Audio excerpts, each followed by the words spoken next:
नमस्ते बच्चों, आप सभी का स्वागत विजेता चैनल पर। और मैं हूं आपकी विज्ञान अध्यापिका डॉक्टर ज्योति शर्मा।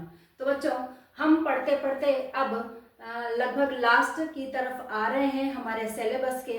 तो आज जो मैं लेसन आपके लिए लेकर आई हूं उसका नाम है विद्युत धारा के चुंबकीय प्रभाव। तो भाई, ये विद्युत धारा का चुंबकीय प्रभाव होता क्या है? तो जब हम किसी भी तार में विद्युत धारा प्रवाहित करते हैं तो वो जो तार है वो विद्युत चुंबक की तरह से व्यवहार करने लगता है। और चुंबकत्व आप जानते हैं, चुंबकीय गुण क्या होता है कि लोहे की वस्तुओं को अपनी तरफ खींचना, ये चुंबकीय गुण कहलाता है। और ऐसे तार के पास में यदि हम किसी कंपास को दिक् सूचक सुई को लेकर के जाएंगे तो उसमें विक्षेप उत्पन्न हो जाते हैं। तो इसी चीज को कहा जाता है विद्युत धारा का। विद्युत धारा उसमें प्रवाहित करने से उसमें आया चुंबकीय प्रभाव। इसको हम किस तरह से डिफाइन करते हैं? देखिए कि किसी धातु के चालक में विद्युत धारा प्रवाहित करने पर उसके चारों ओर एक चुंबकीय क्षेत्र उत्पन्न हो जाता है, जिससे विद्युत धारावाही तार एक चुंबक की तरह से व्यवहार करने लगता है। इसे ही विद्युत धारा का चुंबकीय प्रभाव कहते हैं। ठीक है, इसके लिए हमने ये जो अभी मैंने कहा, इसके लिए हमने एक प्रयोग किया है। देखिए, यहाँ हमने सेल लगाया, प्रतिरोध लगाया, की लगाई, उसे ऑन किया, और यहाँ x और y के बीच में हमने यहाँ पर एक कागज लगा करके और ये दिक् सूचक सुई हमने यहाँ पर रखी है। तो जब हम इसके अंदर विद्युत धारा प्रवाहित करते हैं, इस कागज को हमने इस ढंग से रखा है बच्चों, x और y ये धारावाही तार हैं हमारे। तो इस कागज को हमने एक गत्ते का टुकड़ा आप मान सकते हैं, थोड़ा सा कड़क हो ताकि वो ऊपर नीचे न खसके, और उसको हमने तार के अंदर फंसाया है, तो यानी कि उसके लंबवत रहे वो। और अब सुई को भी हमने वहीं पर पास में रख दिया, या ले जाएंगे बाद में। अब जब हम की लगा करके विद्युत धारा प्रवाहित करते हैं तो हम ये देखते हैं कि जिस सुई में पहले बिल्कुल भी विक्षेप नहीं हो रहा था, वो स्थिर रखी हुई थी, अब जैसे ही उस तार में विद्युत धारा प्रवाहित होने लगती है वैसे ही उस सुई में विक्षेप जो है वो शुरू हो जाता है। तो इससे हम क्या कह सकते हैं कि इस XY तार में जब हमने धारा प्रवाहित की तो उसके अंदर चुंबकीय क्षेत्र उत्पन्न हो गया, और उस चुंबकीय क्षेत्र के कारण वो जो दिक्सूचक सुई है, कंपास है, उसमें कंपन हो रहे हैं। नेक्स्ट अब हम और क्या करते हैं कि इसका प्लस पहले इधर था और माइनस इधर था। अब हम इस सेल को ही बदल देते हैं, माइनस इधर आ जाए और प्लस इधर आ जाए, यानी कि प्लस और माइनस सेलों में चेंज करने से क्या होगा, टर्मिनल से चेंज करने से क्या होगा बच्चों? टर्मिनल से चेंज करने से होगा कि विद्युत धारा का जो प्रवाह की दिशा है वो भी बदल जाएगी। अभी जो था वो प्रवाह हो रहा था इस तरह से, और यदि हम इसको माइनस को ऊपर कर देते हैं तो प्रवाह हो जाएगा नीचे की तरफ। तो प्रवाह की दिशा बदल जाएगी। तो प्रवाह की दिशा बदलते ही, और हम अब देखेंगे कि विद्युत ये जो कंपास हमने लगाया था, दिक्सूचक सुई जो लगाई थी, उसमें पहले दूसरी तरफ विक्षेप आ रहा था, और अब हम देख रहे हैं कि धारा की दिशा चेंज करने पर जो विक्षेप है वो दूसरी तरफ शिफ्ट हो जाता है। यानी हम कह सकते हैं कि विद्युत धारा की दिशा चेंज करने पर जो उत्पन्न चुंबकीय क्षेत्र है उसकी भी दिशा में परिवर्तन आ जाता है। ठीक है, तो इस प्रकार विद्युत और चुंबकत्व जो होते हैं वो एक दूसरे से संबंधित होते हैं। इस तथ्य को, यही जो तथ्य है, इस तथ्य को सर्वप्रथम हैंस क्रिश्चियन ऑर्स्टेड ने बताया था, इसलिए चुंबकीय क्षेत्र की तीव्रता का मात्रक ऑर्स्टेड रखा गया था। ठीक है बच्चों, अब आ जाते हैं चुंबकीय क्षेत्र। हमने पढ़ा यहाँ पर कि चुंबकीय क्षेत्र उत्पन्न होता है, चुंबक की तरह से वो व्यवहार करने लगता है। तो चुंबकीय क्षेत्र यानी कि मैग्नेटिक फील्ड जो होता है वो होता क्या है? तो बच्चों देखिए, यहाँ पर मैं आपके लिए एक चुंबक लेकर आई हूँ। इस पर एक तरफ N लिखा हुआ है, एक तरफ S लिखा हुआ है। N यानी कि उत्तरी ध्रुव और नॉर्थ पोल, और S का मतलब साउथ पोल, दक्षिणी ध्रुव। ठीक है, तो जब हम इस N और S को N को पास में, ये आप पहले ही 9th क्लास तक आप पढ़ चुके हैं कि जब हम चुंबक के समान ध्रुवों को पास में लेकर के आते हैं, ये देखिए दो चुंबक है मेरे पास में, जब हम चुंबक के समान ध्रुवों को N को पास में लेकर आते हैं तो ये देखिए मैं बिल्कुल बल नहीं लगा रही हूँ, फिर भी ये जो दोनों चुंबकें हैं वो एक दूसरे को दूर हटाने का प्रयास करती हैं। ये देखिए बिल्कुल ठीक है। और अगर ये N सिरा था, अगर मैं इस N सिरे के बदले यहाँ पर इस वाले S सिरे को पास में लेकर आती हूँ, यानी कि विपरीत ध्रुवों को पास में लेकर आती हूँ, तो ये देखिए ये मैं पास नहीं ला रही हूँ, फिर भी ये एक दूसरे के पास आ जाते हैं। ये देखिए, यानी कि हम कह सकते हैं कि चुंबक के जो विपरीत ध्रुव होते हैं वो एक दूसरे को आकर्षित करते हैं, जबकि जो समान ध्रुव होते हैं वो एक दूसरे को प्रतिकर्षित करते हैं। प्रतिकर्षित का मतलब दूर भगाते हैं। ठीक है बच्चों, तो इस प्रकार से चुंबकीय क्षेत्र के बारे में हम पढ़ रहे थे। तो हमारे पास में ये एक सिंपल चुंबक है और इस चुंबक के आसपास का वह क्षेत्र जहां तक इसका प्रभाव होगा, जहां तक दिक्सूचक सुई में इसके पास लेकर आऊंगी, तो जहां से वो विक्षेप होना शुरू हो जाएगी, पास लाते लाते तो वो और ज्यादा विक्षेपित होगी, लेकिन जहां से मैंने यहाँ रख रखी है उस दिक्सूचक सुई को, यहाँ उसमें कोई विक्षेप नहीं है। अब मैं इसको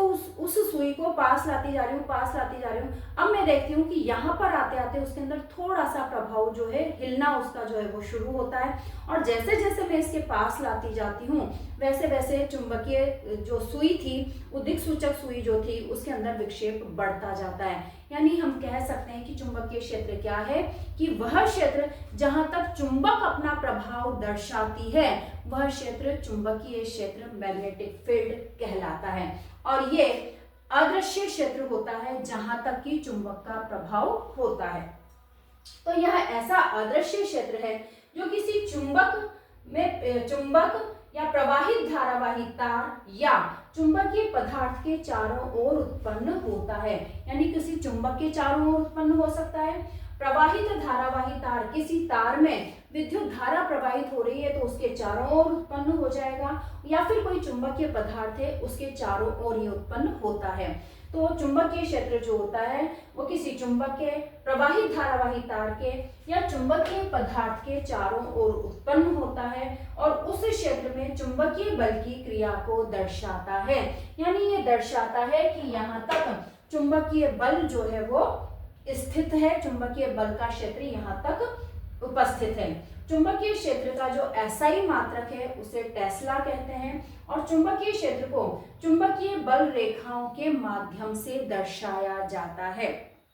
बच्चों यहाँ पर हमने दिक्सूचक सुई के प्रयोग किया था विद्युत इसको चुंबकीय क्षेत्र को जानने के लिए।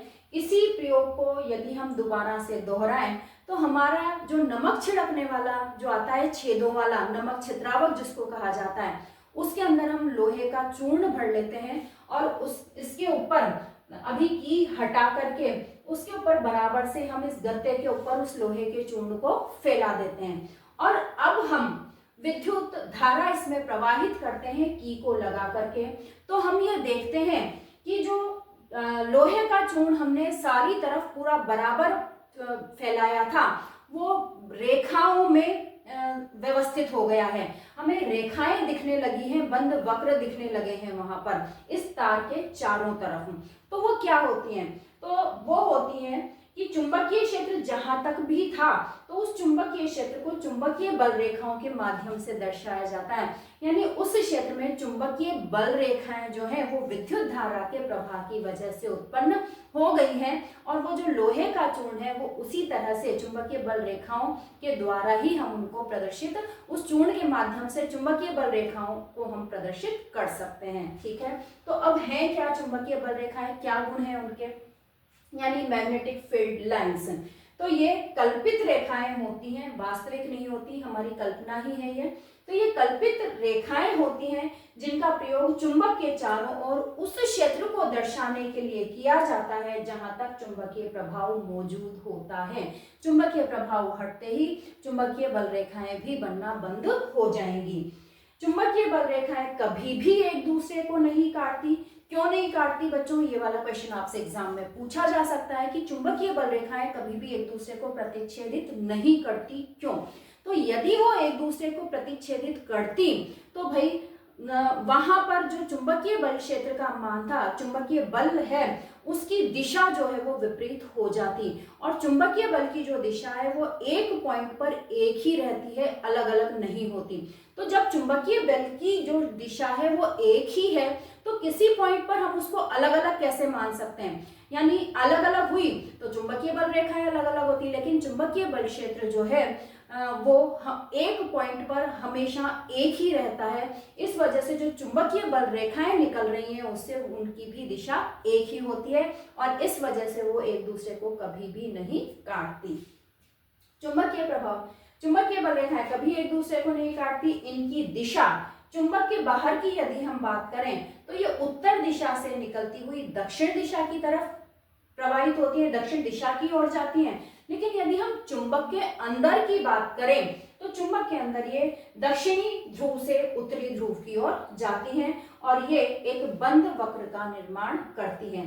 ये देखिए बच्चों, यहाँ पर भी हम देख सकते थे, और यहाँ पर नहीं तो हमने इसी को हमने यहाँ पर भी कर लिया है कि एक कागज की शीट को हमने, व्हाइट कागज की शीट को, ताकि जो भी परिवर्तन हो वो हमें आसानी से दिखाई दे, तो उस व्हाइट कागज की शीट को हमने गत्ते पर लगा दिया, और गत्ते के बीच में हमने एक इसी तरह की चुंबक को रख दिया, और चुंबक को रख के अब हमने लोहे का जो है वो चूर्ण पूरी तरह बराबर से बिछा दिया उसके ऊपर। तो जैसे ही अभी पहले बिछा दिया था हमने, जैसे ही हमने चुंबक को रखा, चुंबकीय क्षेत्र उत्पन्न हुआ, और चुंबकीय क्षेत्र उत्पन्न होते ही वो सारे का सारा जो लोह चूर्ण था वो इस तरह से रेखाओं में व्यवस्थित हो जाता है, और वो रेखाएं जो होती हैं वो ध्रुवों की तरफ ज्यादा दिखाई देती हैं हमें, मतलब आसपास दिखाई देती हैं, और बाहर जो होती है वो एक वक्र का निर्माण करती हैं। यानी हम कह सकते हैं कि चुंबकीय जो ध्रुव होते हैं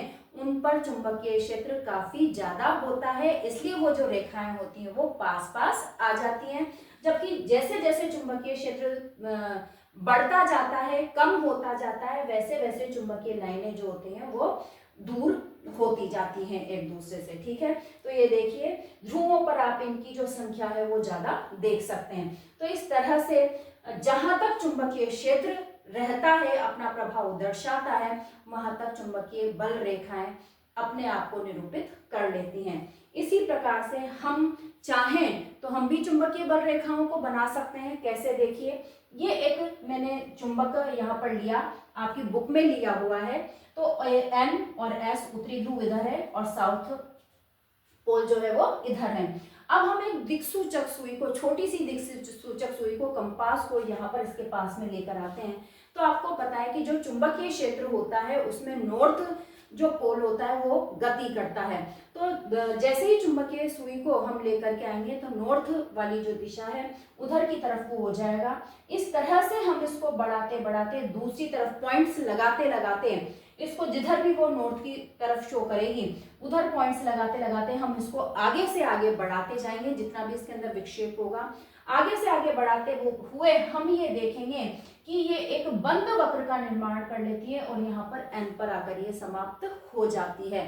तो इस तरह से इन्हीं को यहाँ पर लाइनों के द्वारा मैंने दर्शाया है। तो देखिए इनकी जो दिशा होती है वो एन से एस की तरफ होती है। तो यहाँ पर ये एन से एस की तरफ गए हैं, और नीचे मैंने इन लाइनों को दर्शाया है तो ये एन से एस की तरफ इस तरह से आ रही हैं। तो इस तरह से हम भी चुंबक और दिक्सूचक सुई की मदद से एक व्हाइट पेपर के ऊपर पेंसिल की हेल्प से इन रेखाओं का निर्माण कर सकते हैं। क्लियर है बच्चों? नेक्स्ट देखते हैं बच्चों, किसी विद्युत धारावाही चालक के कारण चुंबकीय क्षेत्र। चुंबकीय क्षेत्र अभी हमने पढ़ा, तो किसी धारावाही चालक में पहले भी हम ये प्रयोग कर चुके हैं, लेकिन इसको यहाँ पर दूसरे तरीके से हम कर रहे हैं। देखिए हमने एक विद्युत बैटरी लगाई है, 1.5 वोल्ट की ये बैटरी है, ठीक है। हमने एक की लगाई है, और इन दोनों को हमने यहाँ पर, ये तार जो है विद्युत धारावाही तार के लिए हम जिसको प्रयोग करेंगे वो तार हमने यहाँ पर लगा दिया है।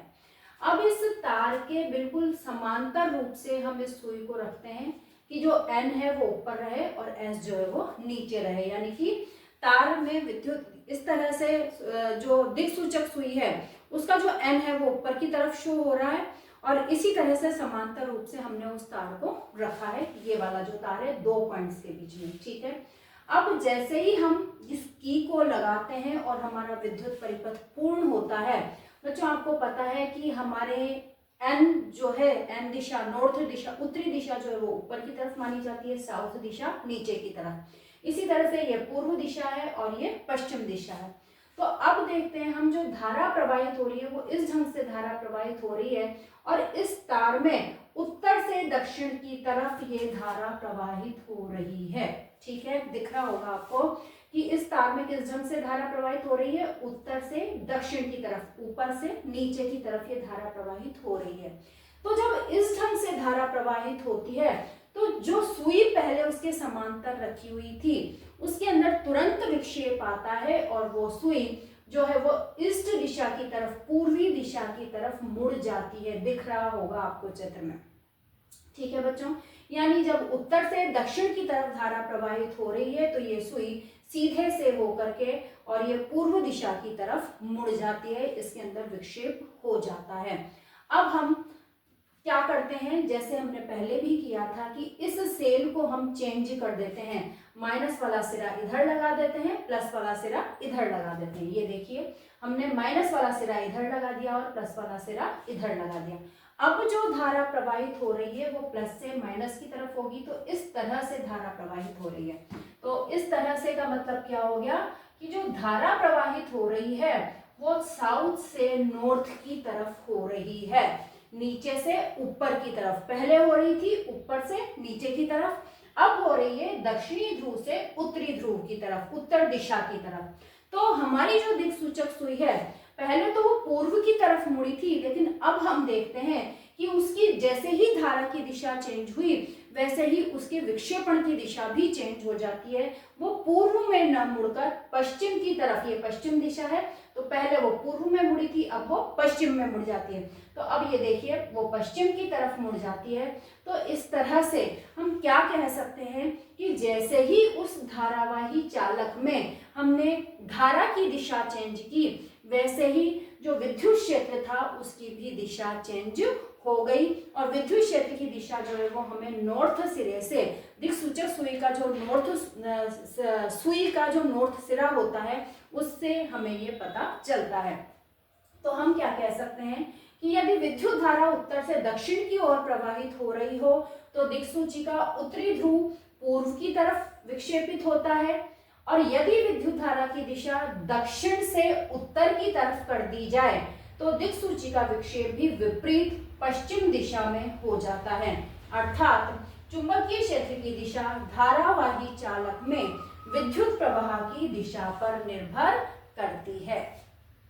नेक्स्ट टॉपिक है बच्चों, सीधे चालक से विद्युत धारा प्रवाहित होने के कारण चुंबकीय क्षेत्र। ये जो हम पढ़ रहे हैं इससे पहले भी जो हमने पढ़ा वो लगभग सेम है बच्चों, तो आपको बहुत ज़्यादा दिमाग लगाने की जरूरत नहीं है, बस एक चीज़ समझिए तो आपको सारी चीज़ें समझ में आ जाएंगी। तो हम देखते हैं कि सीधे चालक में विद्युत धारा प्रवाहित हो रही हो तो इसके लिए हमने प्रतिवर्ती प्रतिरोध ले लिया ताकि हम उसमें धारा को हम जिस चाहें उस मान पर रख सकें। एमीटर ले लिया, 12 वोल्ट की बैटरी हमने ले ली, कुंजी ले ली और ये जो तार है वो हमने यहाँ पर ले लिया। 2 बिंदु आपको दिखाई दे रहे हैं जिसके बीच में हम धारावाही तार लगा रहे हैं। ठीक है, अब हमने एक गत्ता लेकर के और उस गत्ते को हमने व्हाइट कागज उस पर चिपका करके और उस गत्ते को हमने इस तार के बीच में फंसा दिया है। और ये ध्यान रखना है हमें कि न तो वो गत्ता ऊपर नीचे होना चाहिए और न वो जो तार है वो टेढ़ा मेढ़ा होना चाहिए, क्योंकि हमारा टॉपिक ही है सीधे चालक से, तो चालक जो है वो सीधा होना चाहिए। ये पूरा का पूरा हमने सेट तैयार कर लिया, परिपथ बना लिया और उसके बाद में हम जिस ओम पर हम चाहें, जिस प्रतिरोध पर चाहें या जितने एम्पियर की हम विद्युत धारा प्रवाहित करना चाहें वो इसके अंदर हम सेट कर देते हैं और एमीटर से देख लेते हैं भाई हाँ इतनी विद्युत धारा इसके अंदर प्रवाहित हो रही है। अब हम चालक लगाते हैं। चालक में जब विद्युत धारा पूरा परिपथ होने के बाद जब चालक में विद्युत धारा प्रवाहित होती है तो उससे तुरंत पहले हम वो जो नमक छिद्रावक था उससे लोहे का चूर्ण इस पूरी उसके ऊपर शीट के ऊपर गत्ते पर डाल देते हैं। अभी वो पूरा बराबर से फैला हुआ है। अब इसके जस्ट बाद हम विद्युत धारा उसमें प्रवाहित करने लगते हैं कुंजी लगा करके। इसको थोड़ा सा 1-2 बार ऐसे थपथपाते हैं हम, जिसके अंदर हम ये देखते हैं कि ये जो लोहे का जो चूर्ण था जो पूरा फैला हुआ था वो इस तरह की चुंबकीय रेखाओं में संरेखित हो जाता है। ऐसा गोल गोल सा वो पैटर्न, ये जो तार है इस तार के चारों तरफ गोल गोल सा पैटर्न वो बना लेता है। यानी कि इसमें विद्युत धारा प्रवाहित हुई जिससे विद्युत क्षेत्र बना और उस विद्युत क्षेत्र के फलस्वरूप चुंबकीय जो रेखाएं हैं वो उत्पन्न हुई और उन्होंने इस तरह का उस चालक के चारों ओर गोले के रूप में अपना पैटर्न बना लिया। ठीक है, तो अब हम देखते हैं इस चुंबकीय सुई को, जो दिक्सूचक सुई है, कंपास है, उसको ले जाकर हम यहाँ पर देखते हैं कि भाई जो चुंबकीय क्षेत्र है उसकी दिशा किस तरह से है। तो अभी अभी हमने जस्ट बात की थी कि यदि धारा, चालक में धारा की दिशा उत्तर से दक्षिण की तरफ हो यानी ऊपर से नीचे की तरफ हो, तो कंपास में जो नॉर्थ वाली सुई होती है वो पूर्व की तरफ मुड़ती है। तो यहाँ पर देखिए ये जो विद्युत धारा की दिशा है, प्लस टर्मिनल ये है, तो इधर से धारा जो जा रही है वो ऊपर से नीचे की तरफ जा रही है, उत्तर से दक्षिण की तरफ जा रही है। तो उत्तर से दक्षिण की तरफ जब धारा जाती है तो ये जो दिक्सूचक की सुई है वो पूर्व की तरफ मुड़ जाती है। ठीक है, और ये जो चुंबकीय रेखाएं हैं वो हम देख ही रहे हैं। ठीक है, अब हमने जस्ट इन सेलों को उल्टा कर दिया, माइनस टर्मिनल को इधर कर दिया और प्लस टर्मिनल को इधर कर दिया। सेल को उल्टा, बैटरी को उल्टा करने से क्या हुआ बच्चों, आप जानते हैं कि विद्युत धारा की दिशा में परिवर्तन आ गया। अब जो विद्युत धारा ऊपर से नीचे की तरफ बह रही थी, सेलों को उल्टा करने से, बैटरी को उल्टा करने से या टर्मिनलों को उल्टा करने से अब वो नीचे से ऊपर की तरफ बहने लगती है। तो जब नीचे से ऊपर की तरफ विद्युत धारा बहती है तो जो कंपास था उसकी जो नॉर्थ वाली सुई जो घूमती है अब वो पश्चिम में न घूम करके, पूर्व में न घूम करके अब वो पश्चिम में वेस्ट साइड की तरफ विक्षेपित होती है। तो ये वाला प्रयोग तो हमने पहले भी समझ लिया था कि भाई यदि विद्युत प्रवाह की दिशा में चेंज होता है तो तुम चुंबकीय क्षेत्र की दिशा में भी चेंज हो जाता है। ठीक है, अब हम यहाँ पर एक बात और कर रहे हैं, यहाँ पर हमने प्रतिवर्ती प्रतिरोध लिया है। तो प्रतिवर्ती प्रतिरोध का मतलब अभी तो हमने दिशा चेंज करके देख ली, अब जो हमने पहले जिस एम्पियर की विद्युत धारा ली थी उससे एम्पियर बढ़ा दिया, यानी विद्युत धारा का मान हमने एक दो बार बढ़ा दिया और एक दो बार घटा दिया। 3-4 बार हमने की लगा करके एमीटर में विद्युत धारा का मान जो है इस प्रतिवर्ती प्रतिरोध की सहायता से बढ़ा भी दिया और घटा भी दिया। तो दोनों ही स्थितियों में हम यहाँ पर कोई भी एक पॉइंट लेकर देखते हैं तो दोनों ही स्थितियों में हम ये देखते हैं कि जब हमने विद्युत धारा का मान में कमी करी तो जो विक्षेप था, सुई का विक्षेप, उसमें भी कमी आ जाती है। और जब हमने विद्युत धारा के मान को अधिकता से किया तब जैसे जैसे हम विद्युत धारा के मान को बढ़ाते जाते हैं वैसे वैसे ही जो विक्षेप है, चुंबकीय क्षेत्र की जो तीव्रता है, चुंबकीय क्षेत्र का जो मान है वो भी बढ़ता जाता है। इस वजह से ही तो उस चुंबकीय सुई में विक्षेप भी ज्यादा होता जाता है, यानी धारा के मान के साथ साथ विद्युतीय क्षेत्र भी बढ़ता है। और इस बात का पता चुंबकीय सुई के विक्षेप से हमें लगता है। ठीक है बच्चों, ये दूसरी बात हमने की इस प्रयोग में। और तीसरी बात हमने ये की कि जिस तरह से एक पॉइंट हमने कोई भी ले लिया कि इतनी विद्युत धारा इसके अंदर बह रही है, मान लो 2 एम्पियर विद्युत धारा इसके अंदर बह रही है।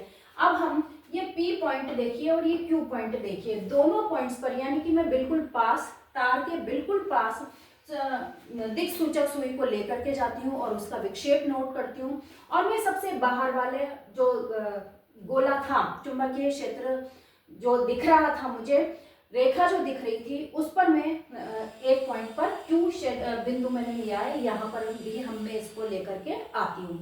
तो इस तरह से मैं ये देखती हूँ कि ये जो P वाला पॉइंट था, जो पास वाला पॉइंट था, वहां पर विक्षेप ज्यादा आता है और जैसे जैसे मैं इसको दूर लेती जाती हूँ उस विक्षेप में कमी आती जाती है। यानी दूरी बढ़ने के साथ साथ चुंबकीय क्षेत्र में कमी आती जाती है और जो चुंबकीय रेखाएं होंगी वो बहुत थोड़ा दूर जाने पर, क्योंकि चुंबकीय क्षेत्र लगातार कम हो रहा है, तो थोड़ा दूर जाने पर वो लगभग हमें समांतर ही प्रतीत होती हुई दिखाई देंगी। तो यानी हम क्या कह सकते हैं कि दूरी के बढ़ने के साथ साथ चुंबकीय क्षेत्र में भी कमी आने लग जाती है। एक जो हमने निश्चित विद्युत धारा ली है उस बात के लिए। ठीक है बच्चों, इसी बात को, इसी का रिजल्ट हम यहाँ पर लिखते हैं, शो करते हैं क्या कि दिक्सूची व प्राप्त चुंबकीय रेखाओं के पैटर्न से स्पष्ट होता है कि धारा की दिशा परिवर्तित करने पर चुंबकीय क्षेत्र व चुंबकीय रेखाओं के पैटर्न में भी परिवर्तन आ जाता है। यदि तार में प्रवाहित विद्युत धारा के परिमाण में वृद्धि होती है, जैसा कि हम प्रतिवर्ती प्रतिरोध की सहायता से कर रहे हैं, तो परिमाण में वृद्धि होती है तो किसी दिए गए बिंदु पर उत्पन्न चुंबकीय क्षेत्र के परिमाण में भी वृद्धि हो जाती है। और यदि कमी होती है धारा के मान में तो चुंबकीय क्षेत्र में भी कमी आ जाती है, और ये हमें विक्षेप से पता चलता है। किसी चालक में प्रवाहित की गई विद्युत धारा के कारण उत्पन्न चुंबकीय क्षेत्र चालक से दूर जाने पर घटता है और पास लाने पर बढ़ता है। ठीक है बच्चों, तो ये इस प्रयोग से संबंधित ये परिणाम जो है वो हमें यहाँ पर प्राप्त होता है। इस परिणाम में से आपके बहुत सारे 3-4 तरह के क्वेश्चन जो है वो रिक्त स्थान के रूप में या मल्टीपल क्वेश्चंस के रूप में यहाँ पर बन जाते हैं। ठीक है, अब बात आती है कि चुंबकीय क्षेत्र तो हमने पता कर लिया, चुंबकीय बल रेखाओं के बारे में भी जान लिया, पर अभी ये देखते हैं हम कि वो जो चुंबकीय क्षेत्र उत्पन्न हो रहा है उसकी दिशा हम कैसे पता करें, किस तरह से हम उसकी दिशा का पता लगा सकते हैं। तो इसका बहुत ही आसान उपाय आपकी बुक में दे रखा है, और वो है दक्षिण हस्त अंगुष्ठ नियम, राइट थंबनेल नियम, राइट थंब रूल। ठीक है, तो देखिए इसमें क्या बात है कि यदि दाहिने हाथ का अंगूठा, दाहिना हाथ समझ गए बच्चों, राइट हैंड, ठीक है, सीधा हाथ, यदि दाहिने हाथ का अंगूठा, मेरे साथ साथ आप भी करते जाइए तो आपको बहुत जल्दी समझ में आएगा, तो अपना सीधा हाथ उठाइए, तो दाहिने हाथ का अंगूठा उस दिशा में रखें जिस दिशा में धारा प्रवाहित हो रही हो। यहाँ चित्र में दिखाया गया है तो विद्युत धारा ऊपर से नीचे की तरफ प्रवाहित हो रही है। तो ये देखिए हमने इस तरह से अंगूठे को रख लिया कि विद्युत धारा जो है वो अब ऊपर से नीचे की तरफ प्रवाहित हो रही है। ठीक है, तो उस दिशा में रखें जिस दिशा में धारा प्रवाहित हो रही है। तो मुड़ी हुई उंगलियां चुंबकीय क्षेत्र की दिशा दिखाएंगी। ये देखिए बच्चों, तो अब ये अंगूठा इस तरह से रखने पर ये जो मुड़ी हुई उंगलियां हैं इस ढंग से वो चुंबकीय क्षेत्र की दिशा दिखा रही हैं। तो ये देखिए क्लॉकवाइज और एंटी क्लॉकवाइज दोनों तरह से अगर इधर कर देंगे तो ये एंटी क्लॉकवाइज हो जाएगा, ये देखिए यूं, और इस ढंग से कराएं तो चुंबकीय सुई क्लॉकवाइज चलती है, तो इस ढंग से ये क्लॉकवाइज जो है वो विद्युत क्षेत्र की दिशा हो जाएगी। और यदि विद्युत धारा ऊपर की तरफ बह रही है तो हमने अंगूठा ऊपर कर लिया, ऊपर की तरफ अंगूठा करते ही अंगुलियां जो है वो इस साइड हो गई तो इस साइड हो गई, तो इस तरह से विद्युत क्षेत्र की दिशा होगी, और इस तरह से होगी तो वो एंटी क्लॉकवाइज हो जाएगी। तो इस नियम की सहायता से, दक्षिण हस्तंगुष्ठ नियम की सहायता से हम विद्युत धारा में अपना अंगूठा करके और उंगलियों की सहायता से, मुड़ी हुई उंगलियों की सहायता से चुंबकीय क्षेत्र का पता लगा सकते हैं। तो बच्चों ये वाला जो क्वेश्चन है दक्षिण हस्त अंगुष्ठ का नियम, ये आपसे अधिकतर एग्जाम में पूछा जाता है। तो ये जो लिखा हुआ है शब्दों के रूप में और ये जो चित्र है इसे आप बिल्कुल कंठस्थ कर लीजिए, कॉपी में बना लीजिए, और साथ में ही आप जैसे जैसे मैंने किया वैसे आपने भी किया होगा, तो इस बात को ज़्यादा रटने की जरूरत नहीं होती, बस समझने से आपका काम चल जाएगा और आप उसे शब्दों में लिख पाएंगे। बच्चों अभी तक जो हमने प्रयोग किए वो किए सीधे तार पर, अब हमने उस तार को मोड़ करके, गोला बना करके और उसका एक पाश बना लिया, उसका एक फेरा बना लिया। ठीक है, जैसे हम नल का जो पाइप होता है उसको एक राउंड इस तरह से पूरा दे देते हैं, उसी तरह से एक राउंड हमने बना लिया है। तो उसी में से अब हम पढ़ रहे हैं कि विद्युत धारावाही वृत्ताकार पाश के कारण चुंबकीय क्षेत्र, यानी जब उसको गोला बना दिया जाता है तब किस तरह का चुंबकीय क्षेत्र होता है। तो देखिए बच्चों ये हमने गोला बना दिया। अब यहाँ पर हम ये देखते हैं कि इसके जो दोनों सिरे हैं उन दोनों सिरों पर इसका जो हर जगह धारा जो बह रही है वो बिल्कुल बराबर की होती है, हर पॉइंट पर जो विद्युत धारा है वो बिल्कुल बराबर की होती है। तो विद्युत धारावाही चालक के कारण उत्पन्न चुंबकीय क्षेत्र उससे दूरी के व्युत्क्रम पर निर्भर करता है। अभी अभी हमने पढ़ा था कि जैसे जैसे दूरी बढ़ती जाएगी वैसे वैसे जो विद्युत क्षेत्र है, चुंबकीय क्षेत्र है, वो कम होता जाएगा। दूरी के व्युत्क्रमानुपाती होता है चुंबकीय क्षेत्र। इस कारण विद्युत धारावाही पाश के प्रत्येक बिंदु पर उसके चारों ओर उत्पन्न चुंबकीय क्षेत्र को निरूपित करने वाले सकेंद्री वृत्तों का साइज तार से दूर जाने पर निरंतर बड़ा होता जा रहा है। ये देखिए पास है बिल्कुल, तो ये छोटे छोटे वृत्त बन रहे हैं, यहाँ पर चुंबकीय क्षेत्र ज्यादा है, और जैसे जैसे दूर आते जा रहे हैं, जैसे जैसे हम केंद्र की तरफ, इसके केंद्र की तरफ हम बढ़ते जा रहे हैं, वैसे वैसे दूरी बढ़ने से चुंबकीय क्षेत्र का मान कम हो रहा है, और जो ये वृत्त हैं, वृत्तों का साइज जो है वो लगातार बढ़ता जा रहा है, वृत्त जो है वो लगातार दूर होते जा रहे हैं। और ये वृत्त किसको दर्शा रहे हैं बच्चों, आप समझ गए होंगे, ये वृत्त चुंबकीय क्षेत्र रेखाओं को दर्शा रहे हैं। तो दूर जाने पर निरंतर इनका जो आकार है वो बढ़ता जाता है। वृत्ताकार पाश के केंद्र पर पहुंचने पर वृत्तों के चाप सरल रेखाओं जैसे प्रतीत होते हैं। अगर सिर्फ हम इस जगह की बात करें तो ये देखिए बिल्कुल सरल समांतर रेखाएं ही हमें यहाँ पर नजर आती हैं, क्योंकि बिल्कुल बीच में आ जाने से, यहाँ पर है विद्युत क्षेत्र सबसे ज्यादा, बिल्कुल यहाँ बीच में आ जाने से बहुत दूरी बढ़ जाने के कारण या बहुत ज्यादा वो बिल्कुल सीधे बहुत दूर हो जाएंगे। तो इस वाले एरिया को देखें अगर हम वृत्त केंद्र वाले एरिया को, तो ये बिल्कुल सरल रेखाओं जैसे ही हमें प्रतीत हो रहे हैं। तार का प्रत्येक भाग चुंबकीय क्षेत्र रेखाओं में योगदान देता है तथा पाश के भीतर सभी चुंबकीय क्षेत्र रेखाएं एक ही दिशा में होती हैं। ये देखिए सारी जो रेखाएं हैं वो सभी एक ही दिशाओं में जा रही हैं, एस से एन की तरफ। क्यों बच्चों, आप समझ गए होंगे कि अंदर जो रेखाएं चलती हैं, चुंबकीय क्षेत्र, चुंबक के अंदर जो रेखाएं चलती हैं वो साउथ से नॉर्थ की तरफ जाती हैं। तो देखिए इन सबका जो आकार है वो भी साउथ से नॉर्थ की तरफ ही होता है। तो यदि ये तो थी एक फेरे वाली, यदि हम इन फेरों की संख्या बढ़ा दें, यदि बहुत सारे तारों को हम इस ढंग से लपेट दें, तो बच्चों आप समझ गए होंगे कि उनका जो विद्युतीय क्षेत्र होता है वो भी जुड़ जाएगा, वो बढ़ जाएगा। अगर एक में 10 है और 10 हमने फेरे बढ़ा दिए तो कितना हो जाएगा, 100 हो जाएगा। और यदि 100 हो जाएगा तो उसका विद्युतीय क्षेत्र भी तो बढ़ेगा। तो इस वजह से क्या कह सकते हैं हम कि यदि n फेरों की कोई कुंडली ली जाए तो उत्पन्न चुंबकीय क्षेत्र परिमाण में एकल फेरे द्वारा उत्पन्न चुंबकीय क्षेत्र की तुलना में n गुना अधिक प्रबल होगा। जितने ज्यादा हम फेरे बढ़ाते जाएंगे उसकी प्रबलता जो है विद्युत क्षेत्र की वो उतनी ही ज्यादा बढ़ती जाएगी, क्योंकि प्रत्येक फेरे में विद्युत धारा के प्रवाह की दिशा समान होती है। अगर इस ढंग से यूं करा है हमने तो सब में नीचे जा रही है तो सभी में नीचे जा रही है, इधर से यूं ऊपर जा रही है तो सभी में ऊपर जा रही है। तो प्रत्येक फेरे में जो प्रवाह की दिशा है वो समान है। इस वजह से व्यष्टिगत फेरों के चुंबकीय क्षेत्र संयोजित हो जाते हैं।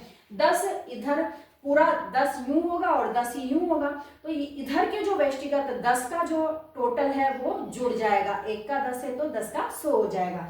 तो व्यष्टिगत फेरों की चुंबकीय क्षेत्र जो है वो संयोजित हो जाते हैं। ठीक है बच्चों, अब हमने इसी बात को लेकर के क्या प्रयोग किया है कि जो पाश हमने लिया था, n फेरों की जो कुंडली ली थी हमने, कुंडली ले ली है, यहाँ तो एक ही फेरा था, यहाँ पर हमने बहुत सारे n फेरों की कुंडली ले ली है, बहुत सारे फेरों की, और उन्हें हमने देखिए उस कुंडली के अंदर हमने एक कार्डबोर्ड को भी सफेद कागज चिपका करके और सीधा इस ढंग से रहे कि वो सीधा रहे और कुंडली भी न मुड़े, इस ढंग से इसको हमने यहाँ पर फंसा दिया है दोनों कागजों के बीच में।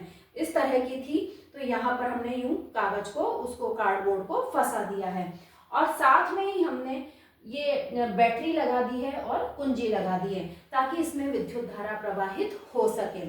और विद्युत धारा प्रवाहित करने से पहले वही हमने लोहे के बुरादे का जो छिड़काव है वो इसके ऊपर कर दिया है नमक छिद्रावक की सहायता से।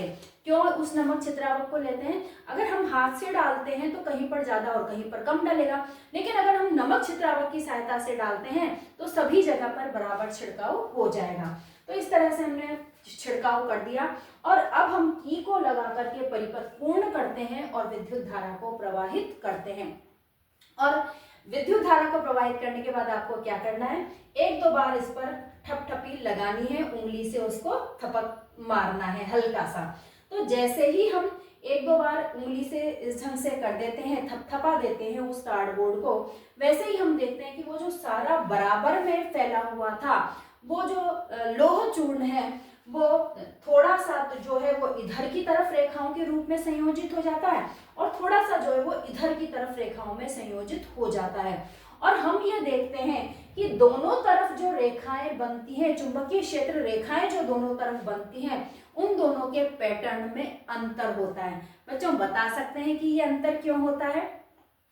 देखिए, जब विद्युत धारा, ये है प्लस टर्मिनल और ये है माइनस टर्मिनल, तो जब विद्युत धारा प्रवाहित हो रही है तो ये प्लस से आगे बढ़ रही है। तो प्लस से आगे बढ़ रही है तो ये देखिए यहाँ पर इस सिरे पर बी पॉइंट मैंने किया है, तो बी पॉइंट पर जो विद्युत धारा की दिशा है वो नीचे से ऊपर की तरफ है। तो नीचे से ऊपर की तरफ यदि विद्युत धारा की दिशा होगी तो आप देखिए चुंबकीय क्षेत्र कैसे बनेगा, अपने हाथ को करके देखिए, चुंबकीय क्षेत्र जो है वो एंटी क्लॉकवाइज बनेगा। ठीक है बच्चों, तो उस तरह से यहाँ पर ये चुंबकीय क्षेत्र रेखाओं का पैटर्न उस ढंग से हो जाता है एंटी क्लॉकवाइज। अब जब यहाँ पर आकर के यहाँ विद्युत धारा आ रही है ए पॉइंट पर, जब ए पॉइंट पर आ रही है तो देखिए, ध्यान से देखिए कि इसकी दिशा हो जाती है ऊपर से नीचे, यहाँ पर दिशा चेंज हो जाती है। तो ऊपर से नीचे दिशा होते ही इस ढंग से हो जाता है, ये देखिए, ठीक है, नहीं सॉरी, ऊपर से नीचे की तरफ, बिल्कुल राइट, ऊपर से नीचे की तरफ इस ढंग से हो जाता है। तो अब ये कैसा हो जाता है, क्लॉकवाइज हो जाता है। ठीक है, यानी एक बार तो यहाँ पर तो हो रहा था इस तरह से और यहाँ पर हो रहा है इस तरह से, तो यहाँ एक तरफ तो क्लॉकवाइज बन जाती है विद्युत रेखाएं और एक तरफ विद्युत चुंबकीय रेखाएं एंटी क्लॉकवाइज बन जाती हैं। तो इस तरह से दोनों जगह जहां पर धारा की दिशा में परिवर्तन हो रहा है वहां पर चुंबकीय क्षेत्र रेखाओं का जो पैटर्न है वो भी चेंज हो जाता है और चुंबकीय क्षेत्र की जो दिशा है वो भी चेंज हो जाती है। ठीक है बच्चों, क्लियर है यहाँ तक? नेक्स्ट आ जाता है बच्चों परिनालिका में प्रवाहित विद्युत धारा के कारण चुंबकीय क्षेत्र। अब ये परिनालिका क्या होती है? तो परिनालिका होती है कि हमारे जो विद्युत तार होते हैं जिन पर प्लास्टिक चढ़ा हुआ होता है, उन विद्युत रोधी तारों को यदि हम एक दूसरे के ऊपर लपेट दें और एक बेलनाकार आकृति बन जाए तो वो परिनालिका कहलाती है। और हम यहाँ पर उस परिनालिका के अंदर के विद्युत क्षेत्र की बात कर रहे हैं। तो पास पास लिपटे विद्युत रोधी तांबे के तार की बेलन की आकृति की अनेक फेरों वाली कुंडली को परिनालिका कहते हैं। ये देखिए चित्र में ये बताई गई है, बहुत सारे फेरे हैं इसके अंदर और एक के ऊपर एक लिपटे हुए ये रखे हुए रहते हैं। जैसे बच्चों आपने इलेक्ट्रीशियन की दुकान पर, बिजली वालों की दुकान पर बहुत सारे अलग अलग रंग के जो तार होते हैं वो एक के ऊपर एक इस तरह से रखे हुए देखे होंगे, तो हम उनको एक परिनालिका मान सकते हैं। और ये जो परिभाषा है कि परिनालिका किसे कहते हैं, ये आपके एग्जाम्स में भी पूछ लिया जाता है, इसलिए इस परिभाषा को आपको अच्छे से याद करना है और समझना भी अच्छे से। तो अब इसके अंदर जब हम विद्युत क्षेत्र की बात करते हैं तो जब विद्युत धारा इसके अंदर प्रवाहित की जाती है तो विद्युत धारा प्रवाहित करने के बाद इसका जो एक सिरा होता है वो तो उत्तरी ध्रुव की तरह से व्यवहार करता है और दूसरा सिरा जो होता है वो दक्षिणी ध्रुव की तरह से व्यवहार करता है। अब बात करें इसके अंदर की, तो हमने पढ़ा है कि जो प्रवाहित विद्युत धारा है और ये जो चालक है, ये जो कुंडली है, परिनालिका है, ये विद्युत चुंबक की भांति व्यवहार कर रही है। तो इसके अंदर का आपको पता था कि अंदर के विद्युत क्षेत्र में जो विद्युत चुंबकीय लाइनें बनेगी, चुंबकीय रेखाएं बनेगी, वो दक्षिणी ध्रुव से उत्तर की तरफ बनेगी। और ये देखिए, ये दक्षिणी ध्रुव से उत्तर की तरफ बन रही है, रेखाएं निकल रही है और यहाँ पर ये बिल्कुल समांतर प्रतीत होती हैं, बिल्कुल समांतर रेखाएं हैं ये। और अगर हम करें बात बाहर की, तो बाहर का वही पैटर्न होता है कि जो चुंबकीय रेखाएं होती हैं वो उत्तरी सिरे से दक्षिणी ध्रुव की तरफ चल करके और एक बंद वक्र का निर्माण करती हैं। तो आइए इसी को जो हमने समझा है, इसी को शब्दों में हम यहाँ पर लिखते हैं कि परिनालिका का एक सिरा उत्तरी ध्रुव तथा दूसरा सिरा दक्षिणी ध्रुव की भांति व्यवहार करता है। परिनालिका के भीतर चुंबकीय क्षेत्र रेखाएं समांतर सरल रेखाओं की भांति होती हैं एक दूसरे के, क्योंकि हमें पता है कि रेखाएं एक दूसरे को तो काटती नहीं है, और ये बिल्कुल समांतर होती हैं क्योंकि हर क्षेत्र पर पूरे के पूरे परिनालिका में जो चुंबकीय क्षेत्र होता है वो बिल्कुल बराबर होता है। इस वजह से कहीं पर भी दिशा का कोई अंतर नहीं होता और वो जो रेखाएं बनती है वो समांतर चुंबकीय रेखाएं होती हैं। तो यह प्रदर्शित करता है कि परिनालिका के भीतर सभी बिंदुओं पर चुंबकीय क्षेत्र समान होता है और परिनालिका के बाहर सभी चुंबकीय रेखाएं उत्तर से दक्षिणी ध्रुव की ओर जाकर एक बंद वक्र का निर्माण करती हैं। ठीक है, अब इसका उपयोग कहां पर किया जा सकता है? परिनालिका में विद्युत धारा प्रवाह के कारण। तो इसका उपयोग कहां किया जा सकता है?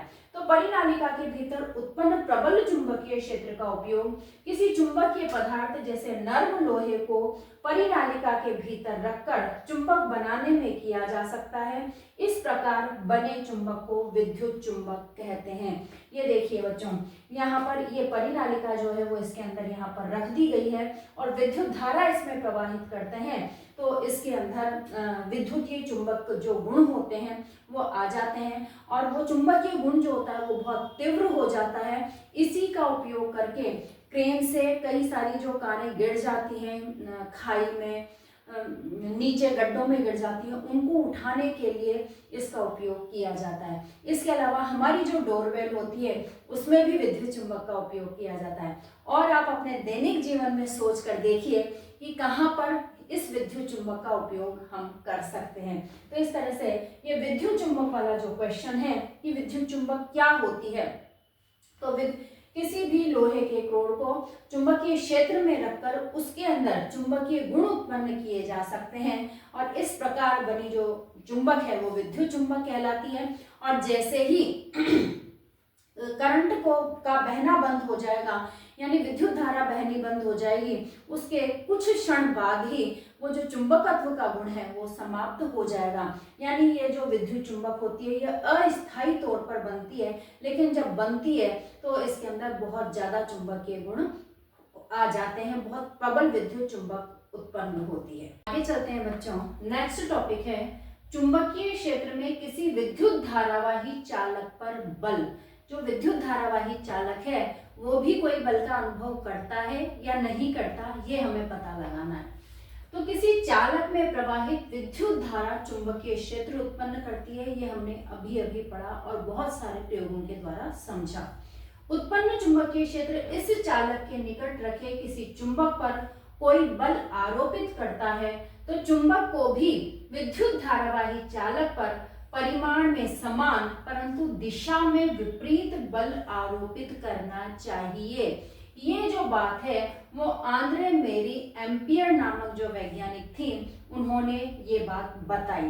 तो इसके आधार पर बहुत सारे प्रयोग किए गए और ये एक प्रयोग जो है वो यहाँ पर बताया हुआ है। क्या प्रयोग किया, ये जो बात उनके दिमाग में आई उसको इन्होंने प्रयोग द्वारा सिद्ध करके देखा। तो इन्होंने क्या प्रयोग किया कि देखिए एक स्टैंड पर इस तार की सहायता से ये जो एक एल्यूमिनियम की छड़ है, जो AB आपको दिखाई दे रही है वो एल्यूमिनियम की छड़ है। तो एल्यूमिनियम की छड़ को इस प्रकार लटकाया गया है कि ये जो U आकार का चुंबक है, ये U आकार का चुंबक जो है वो इसके बीच में रहे। इसका जो मतलब एक सिरा है A सिरा वो इन दोनों के बीच में रहे। साथ ही हम इसको इस प्रकार से समायोजित करते हैं, सेल को और कुंजी को इस प्रकार से समायोजित करते हैं कि जो विद्युत धारा है वो यहाँ पर इस वाले सिरे पर A वाले सिरे को जो हमने इस चुंबक के बीच में रखा है, नाल चुंबक, U चुंबक को क्या कहा जाता है, नाल चुंबक। तो इस U चुंबक के बीच में ये वाला जो A सिरा रहे, तो इसमें जो विद्युत धारा है वो नीचे से ऊपर की तरफ जानी चाहिए। हमने अभी अभी पढ़ लिया है इस लेसन के अंतर्गत कि नीचे से ऊपर की तरफ विद्युत धारा जाएगी तो विद्युत जो चुंबकीय बल है वो किस तरफ होगा, किस दिशा में होगा, और यदि नीचे से ऊपर की तरफ आएगी तो किस दिशा में होगा।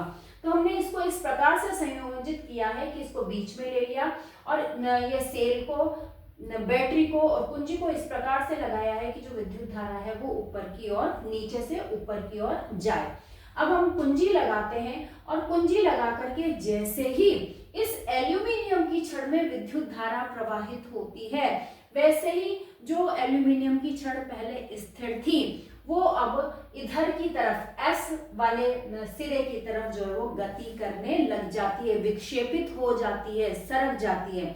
तो इससे हमें ये समझ में आता है कि ये जो चुंबकीय क्षेत्र है वो भी इस धारावाही चालक पर प्रभाव डाल रहा है। अब हम नेक्स्ट क्या करते हैं, क्या करा है अभी तक के प्रयोगों में हमने, कि अब हम धारा की दिशा को विपरीत कर देते हैं। यानी पहले प्लस इधर था और माइनस इधर था, अब हम दोनों टर्मिनलों की जो जगह है उसको एक्सचेंज कर देते हैं। प्लस की जगह पर माइनस लगा देते हैं और माइनस की जगह पर प्लस वाले टर्मिनल को लगा देते हैं, तो हमारी धारा चेंज हो जाएगी। और अब धारा जो है, जो पहले नीचे से ऊपर की तरफ जा रही थी, वो अब धारा ऊपर से नीचे की तरफ आने लगती है, उत्तर से दक्षिण दिशा की ओर आने लगती है। और उत्तर से दक्षिण दिशा की ओर आएगी तो आपको पता है कि जो ये एल्यूमिनियम की छड़ पहले साउथ सिरे की तरफ सरकी थी, वो अब नॉर्थ सिरे की तरफ सरक जाती है। यानी इससे क्या प्रदर्शित होता है कि जैसे ही हम विद्युत धारा क्या प्रवाह की दिशा बदलेंगे, वैसे ही इस एल्यूमिनियम की छड़ पर जो चुंबकीय बल लग रहा है उसकी दिशा भी चेंज हो जाएगी। ठीक है, और ये दोनों प्रयोग करने के बाद में हम थर्ड प्रयोग क्या करते हैं कि हम इस N और S को ही परस्पर बदल देते हैं। N की जगह पर S ले आते हैं और S की जगह पर N लगा देते, N को कर देते हैं, यानी चुंबक को उल्टा कर देते हैं। तो जब हम चुंबक को उल्टा कर देते हैं और दोनों तरह से धारा प्रवाहित करके देखते हैं तो भी हमें ये सिद्ध होता है कि भाई पहले मतलब जिस तरह से पहले धारा प्रवाहित होकर जिस तरफ से शिफ्ट हो रही थी, जिस तरह से विक्षेप हो रहा था, उसके विपरीत दिशा में विक्षेप हमें दिखाई देता है। यानी हम क्या कह सकते हैं कि जो चालक में प्रवाहित विद्युत धारा है वो चुंबक के सिरों पर भी, चुंबक की स्थिति पर भी निर्भर करती है और उसमें प्रवाहित होने वाली दिशा पर भी निर्भर, धारा की दिशा के ऊपर भी निर्भर करती है। तो इसी प्रयोग को हम शब्दों में किस तरह से लिखेंगे कि छड़ के विस्थापन से, छड़ विस्थापित हुई हर स्थिति में, तो छड़ के विस्थापन से प्रदर्शित होता है कि चुंबकीय क्षेत्र में रखने पर एल्यूमिनियम की विद्युत धारावाही छड़ पर एक बल आरोपित होता है और चालक में प्रवाहित विद्युत धारा की दिशा उत्क्रमित करने पर बल की दिशा भी उत्क्रमित हो जाती है। ठीक है बच्चों, अभी प्रयोग में मैंने आपको बताया ये सारी चीजें कि अभी ये नीचे से ऊपर जा रहा है, यदि हम इसको चेंज कर देंगे, ऊपर से नीचे की ओर आने लगेगा तो ये इधर की तरफ शिफ्ट हो जाएगा विक्षेप। अब है जो अभी बाद में बोला मैंने कि चुंबक के ध्रुवों को भी परस्पर बदलने से, यदि हम N की जगह पर S ले आए और S की जगह पर N लगा दें, तो चुंबक के ध्रुवों को भी परस्पर बदलने से धारावाही छड़ पर आरोपित बल की दिशा में बदलाव आ जाता है। तो यह सिद्ध करता है कि चालक पर आरोपित बल की दिशा विद्युत धारा की दिशा तथा चुंबकीय क्षेत्र की दिशा दोनों पर ही निर्भर करती है। और ये वाला क्वेश्चन आपके रिक्त स्थान वाले क्वेश्चंस में या अबस अदर वाले क्वेश्चन में पूछ लिया जाता है कि भाई चालक पर आरोपित बल की दिशा किस बात पर निर्भर करती है। तो दो बातों पर निर्भर करती है, एक तो विद्युत धारा की दिशा पर और दूसरा चुंबकीय क्षेत्र की दिशा पर, जो कि हमने N और S ध्रुवों को बदलकर प्राप्त किया। तो छड़ में विस्थापन उस समय, अब किस समय अधिकतम हो रहा है छड़ में विस्थापित तो वो हो रही है, लेकिन किस समय अधिकतम हो रही है, तो छड़ में विस्थापन उस समय अधिकतम दिखाई देता है जब विद्युत धारा की दिशा चुंबकीय क्षेत्र की दिशा के लंबवत हो। विद्युत धारा की दिशा चुंबकीय क्षेत्र के लंबवत हो, तब अधिकतम हमें विक्षेप दिखाई देता है।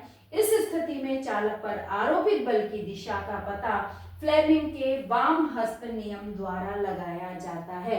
अब यहाँ पर जो कि चुंबकीय क्षेत्र किस दिशा में उत्पन्न होगा, किस दिशा में हो रहा है चुंबकीय क्षेत्र, इस बात का पता हम यहाँ पर फ्लेमिंग के नियम से, वाम हस्त नियम से लगाते हैं।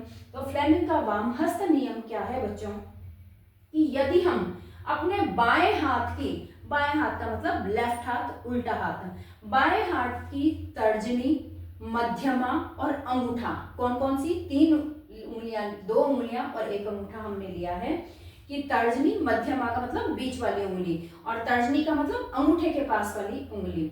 तो यदि हम अपने बाएं हाथ की तर्जनी, मध्यमा तथा अंगूठे को इस प्रकार फैलाएं कि ये तीनों एक दूसरे के लंबवत हों, ये देखिए एक दूसरे के 90 डिग्री पर, ये एक दूसरे का 90 है और ये इसका 90 है, तो एक दूसरे के लंबवत हों यानी एक दूसरे के 90 डिग्री के कोण पर ये स्थित हों।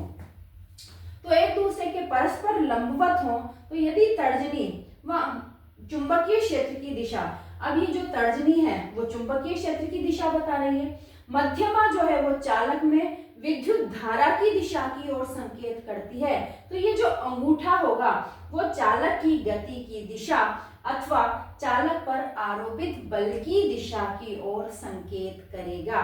देखिए ये ऐसा का ऐसा चित्र यहाँ पर मैंने बनाया हुआ है। तो ये मध्यमा है, विद्युत धारा को प्रदर्शित कर रही है, तर्जनी है वो चुंबकीय क्षेत्र को प्रदर्शित कर रही है और अंगूठा जो है, अंगूठे बल की दिशा ही तो पता करनी थी हमें, तो ये अंगूठे वाली जो दिशा है वो बल की दिशा हो जाती है। इसी को हम सिंपल लाइनों द्वारा इस प्रकार व्यक्त करेंगे। तीनों लाइनें हमने एक दूसरे के समकोण पर बना ली हैं लंबवत, तो ऊपर ही ऊपर चुंबकीय क्षेत्र, बीच में बल और नीचे की तरफ विद्युत धारा। तो इस तरह से हम फ्लेमिंग के वाम हस्त नियम को प्रदर्शित करते हैं और इसका उपयोग चुंबकीय क्षेत्र की दिशा का ज्ञान करने के लिए करते हैं। तो बच्चों आपसे जो पहले हमने दाएं हाथ का नियम पढ़ा था और ये आ गया फ्लेमिंग के वाम हस्त का नियम, ये दोनों नियम 100% आपके एग्जाम में पूछे जाते हैं। तो उसका भी जो चित्र था और ये वाला जो चित्र और नियम है ये आपको बहुत अच्छे से याद कर लेना है। बच्चों हमारे अंदर, हमारे शरीर में जो छोटे छोटे आयन होते हैं, धातुओं के आयन, लवणों के आयन जो होते हैं, तो वो भी हमारे अंदर एक विद्युत धारा जो है वो उत्पन्न करते हैं। बहुत ही सिंपल विद्युत धारा जो है वो उत्पन्न करते हैं और ये जो विद्युत धारा, ये जो चुंबकीय क्षेत्र होता है वो चुंबकीय क्षेत्र भी उत्पन्न होता है हमारे उन आयंस के कारण, और ये जो चुंबकीय क्षेत्र होता है वो हमारे हृदय के लिए और मस्तिष्क के लिए बहुत ही आवश्यक होता है। इसी की वजह से हमारा हृदय लगातार धड़कता रहता है और मस्तिष्क हर समय काम करता रहता है। और यदि कोई प्रॉब्लम हो जाए तो आपने MRI का नाम सुना होगा, तो वो जो MRI होती है वो भी विद्युत के चुंबकत्व प्रभाव पर आधारित एक चिकित्सकीय प्रक्रिया है जो कि हमारे शरीर में प्रॉब्लम्स का पता लगाती है और डॉक्टर्स उनका निदान करते हैं। जो आपका इस लेसन का लास्ट टॉपिक है वो है घरेलू विद्युत परिपथ, विद्युत मोटर, विद्युत जनित्र। ये कुछ टॉपिक आपकी बुक में, अब नई जो बुक्स प्रकाशित हुई हैं उनमें तो नहीं है, लेकिन जो पुरानी बुक्स प्रकाशित हुई हैं उनके अंदर ये टॉपिक थे, लेकिन ये टॉपिक पिछले 2 सालों से काट दिए गए हैं बच्चों। तो ये जो इस लेसन का हमारा लास्ट टॉपिक है वो है घरेलू विद्युत परिपथ, यानी कि हमारे घरों में विद्युत परिपथ किस प्रकार का होता है। तो देखिए यहाँ पर एक परिपथ का चित्र बनाया हुआ है।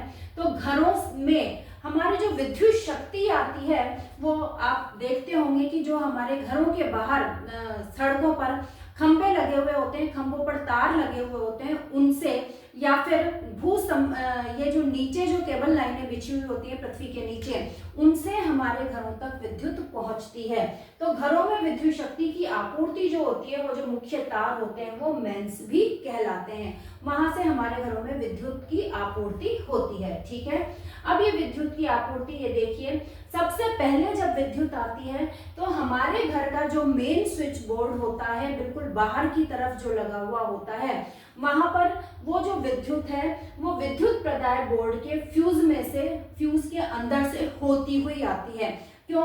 क्योंकि यदि उस की धारा का मान बहुत ज्यादा हो तो वो फ्यूज जो है वो पहले ही टूट जाए, पिघल जाए, और वो जो ज्यादा विद्युत धारा है, ज्यादा मान की विद्युत धारा है, वो हमारे घरों में प्रवेश करके हमारे विद्युत सांद्रताओं को न बिगाड़ पाए।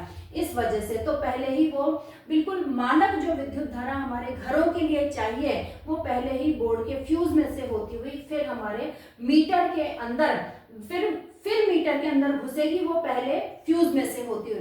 तो ये विद्युत मापी, ये हमारा मीटर है, इस मीटर से अब ये विद्युत धारा जो है वो अलग अलग कमरों के, इस मीटर के अंदर अलग अलग कमरों के जो लगे हुए रहते हैं बटन्स, वो ऑन और ऑफ की दोनों की स्थितियों में होते हैं। फ्यूज भी इसके अंदर लगा हुआ होता है। तो ये जो लाल विद्युत रोधी आवरण वाला जो तार आता है, वहां से ही मीटर से शुरू हो जाते हैं ये हमारे। तो लाल विद्युत रोधी आवरण वाला जो तार होता है वो विद्युन्मय तार होता है, जिसे धनात्मक तार या पॉजिटिव तार भी कहा जाता है। इसी प्रकार से काला विद्युत रोधी आवरण वाला जो तार होता है उसे उदासीन तार या ऋणात्मक तार भी कहा जाता है।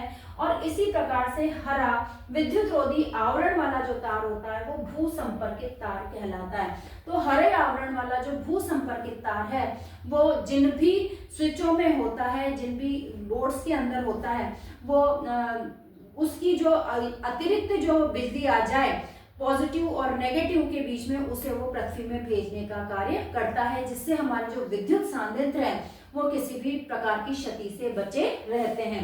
उसे न्यूट्रल तार जो है वो कहा जाता है।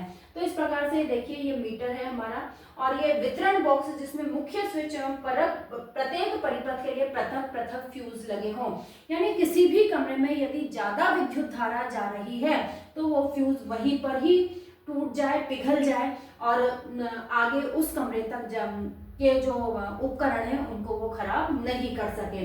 हर कमरे के लिए अलग अलग फ्यूज के बटन होते हैं, और यहाँ से जो धारा है वो विभिन्न कमरों में भेज दी जाती है। अब यहाँ पर जो विद्युन्मय तार है और उदासीन तार है, यानी जो पॉजिटिव और नेगेटिव तारों के बीच का जो विभवांतर हमारे भारत में रखा गया है वो होता है 220 वोल्ट।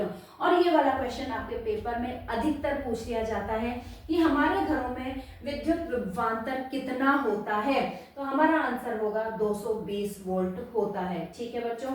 और विद्युत धारा के दो मानक जो हमारे घरों में प्रयोग में लिए जाते हैं वो होते हैं 5 एम्पियर और 15 एम्पियर। 5 एम्पियर हमारे सिंपल लाइटों पंखों के लिए होते हैं, जबकि जो 15 एम्पियर होगा वो एसी के लिए, कूलर के लिए, वॉशिंग मशीन के लिए, विद्युत इस्त्री के लिए, इन सब के लिए 15 एम्पियर वाला जो मानक है उसका उपयोग किया जाता है। तो इस प्रकार अब बात आती है कि विद्युत फ्यूज क्या होता है। यहाँ जब हमने विद्युत फ्यूज की बात करी, यहाँ पर अलग अलग कमरों के अलग अलग फ्यूज हैं, तो विद्युत फ्यूज क्या होता है। तो विद्युत फ्यूज जो होता है वो धातु या मिश्र धातु से बना हुआ एक तार होता है, जिसका एक उचित गलनांक होता है। उस गलनांक पर से वो पिघलता है। तो अगर उससे ज्यादा विद्युत धारा प्रवाहित हो जाती है तो वो जो तार है वो अपने गलनांक बिंदु पर पहुंच जाता है, पिघल जाता है, और उसके पिघलते ही और जो विद्युत परिपथ का जो है वो टूट जाता है, विद्युत धारा आगे प्रवाहित नहीं हो पाती, और विद्युत धारा आगे प्रवाहित नहीं हो पाती तो हमारे जो अन्य सारे उपकरण हैं वो सभी क्षति से बच जाते हैं। इसलिए जो विद्युत फ्यूज होता है वो हमारे घरों में बहुत ही महत्वपूर्ण सुरक्षात्मक युक्ति के रूप में काम करता है। इसे हम परिभाषित करेंगे कि लघु पतन यानी कि शॉर्ट सर्किट जो हो जाता है, कई बार तार टूटे हुए हैं, घिस गए हैं, तो वो नेगेटिव और पॉजिटिव जो तार होते हैं वो यानी कि लाल और काले जो तार होते हैं वो एक दूसरे से जुड़ जाते हैं और उससे शॉर्ट सर्किट हो जाता है, जिसे लघु पतन कहते हैं। इसी तरह से अतिभारण यानी कि ज्यादा एम्पियर वाली धारा आ जाती है। तो लघु पतन या अतिभारण के कारण जब ज्यादा विद्युत धारा प्रवाहित होती है तो फ्यूज का तार पिघलकर परिपथ को तोड़ देता है और विद्युत धारा के प्रभाव को समाप्त करके संभावित क्षति से बचाता है। तो इस प्रकार बच्चों विद्युत फ्यूज भी हमारे घर में बहुत सुरक्षा का कार्य करता है। तो ये इस तरह का जो विद्युत परिपथ है वो हमारे घरों में पाया जाता है। अगर आपका क्वेश्चन आ जाता है तो ये चित्र आपको बनाना है और इन तारों के बारे में, विभवांतर के बारे में, विद्युत धारा के बारे में और फ्यूज के बारे में आपको संक्षिप्त जानकारी इस चित्र के साथ में देनी है। तो बच्चों यहीं पर हमारा जो ये वीडियो है, हमारा जो ये लेसन है विद्युत धारा के चुंबकीय प्रभाव, जिसमें हमने सीधे तार में धारा, परिनालिका में, गोपाश में विद्युत धारा के कारण चुंबकीय प्रभाव, ये इन सब का अध्ययन किया और लास्ट में हमने घरेलू विद्युत परिपथ का अध्ययन किया। अब यहीं पर यह समाप्त होता है। इस वीडियो में ही मैंने इसको समेकित करने की कोशिश की है। मैं आशा करती हूँ कि आपको बिल्कुल समझ में आ रहे हैं और आप अपने मित्रों तक और जो भी रिश्तेदार हैं, हमारे विद्यालयों में, राजकीय विद्यालयों में पढ़ने वाले जो आपके दोस्त हैं, उन सभी तक इन वीडियोस को पहुंचा रहे हैं, ज़्यादा से ज़्यादा शेयर कर रहे हैं, सब्सक्राइब कर रहे हैं और लाइक कर रहे हैं। तो बच्चों, इसी के साथ मैं आपसे इस वीडियो में लेती हूँ आज्ञा दीजिए। स्वस्थ रहिए, मस्त रहिए और पढ़ते रहिए।